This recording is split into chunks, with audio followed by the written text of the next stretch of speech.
the deceit that coming is based on the jinn world. The medicines they give to people are not to cure any sicknesses but to become more tolerant of their antibodies and their realities, so that they can possess and occupy and cohabitate with people. So they have always been doing that. It's just now coming into the light and learning all these realities. So at the same time Allah has bloodlines that are related to very powerful mu'min tribes, in which they have sultans and they have very big nations, and those nations come close to the Ahlul Bayt and to those whom Allah placed the favour, and they're close to their bloodline and they support them, they're all around them and they guard them. And this is by Allah's izzat and might, and this is the oceans of reality that flow through them. And this is necessary for these days that are coming.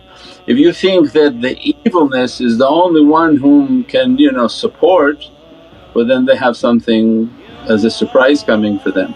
Allah's support is for His heavenly kingdom is far greater and far more powerful. So this is the practices of meditation and contemplation, making everybody to become more subtle and more understanding of energies and less frightened from energies, and that's what's important. So you have to become familiar with energy, the energy movement and the flow of energy to come towards you. And that's why it's done with the muraqabah and specifically mentioning the shaykh's names, connecting with your shaykh who you know and who you communicate and whom you have a good understanding, you see all the time. So there's a familiarity. So you're not trying to connect with something you've never seen before, you're trying to connect with the shaykh that you see all the time. A familiarity, his sound is familiar, the image is familiar. As a result of connecting and then asking for their madad and their support, then begins to open up that portal.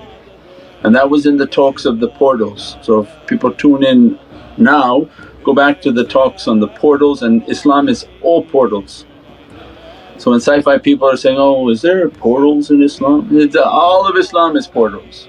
Prophet described every zikr is a portal to paradise. Ashab al-Kahf was a portal, the maqam of Sayyidatina Maryam was a portal. All of these stories that Allah is giving to us, if we bring it right now into today's time, we now understand these were portals.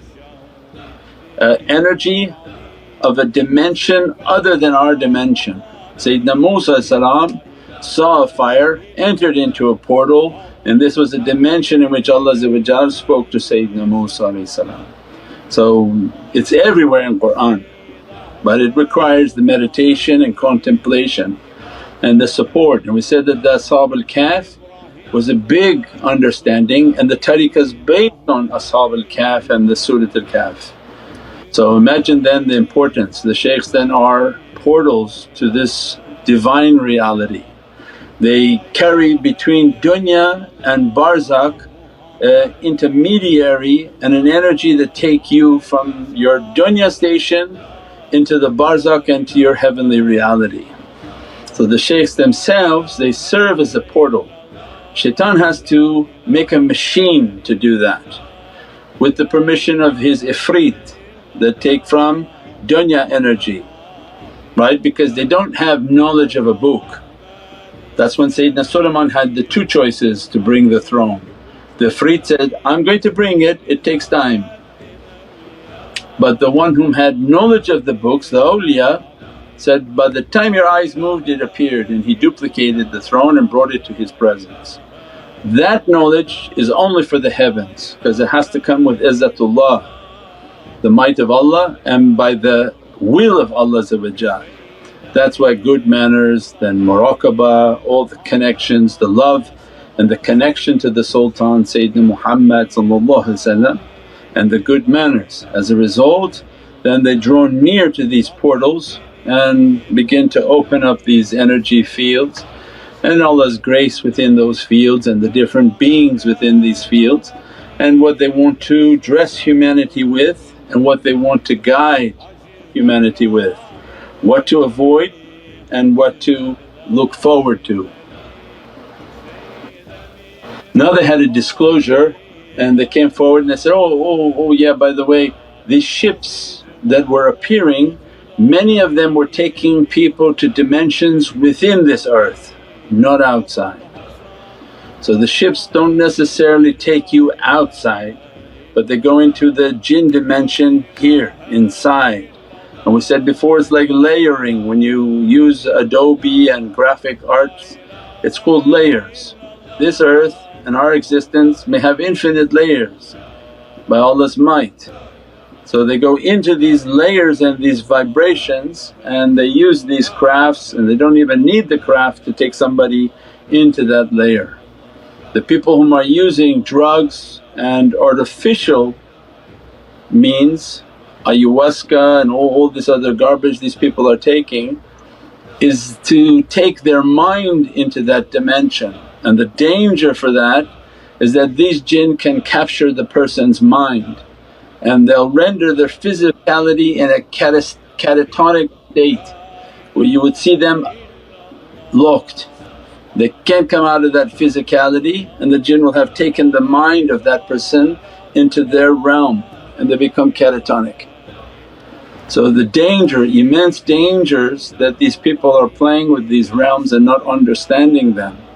And that's all shaitan wants. Shaitan looks at a room of 100 people as 100 enemies, and that if these people ever reach their reality like in a chess game or checker game, that each one man who becomes a real man for Allah becomes a whole man, he has a power of 1,000 men. Imagine what 1,000 men can do. One man if he becomes rijal, shaitan knows he'll become like 1,000 men. So one by one he has an incentive to destroy them. He's not interested in them growing their beard, growing their sunnah, reaching their reality and saying, checkmate. So he's clever, he's been here many years. So he'd rather have you in a dress and thinking you're Barbie, because then you're not going to be any threat to him and most likely he'll kill you very fast. So there's something happening, it's not a coincidence. Nothing is happening by chance, it's all been written, there's a battle taking place. And so the believer has to believe, have to begin to follow the sunnah, follow the sharia, have the love of Prophet, begin to meditate, contemplate. Why? So that these portals open and that these energies begin to flow and the guidance begin to flow within the hearts of people.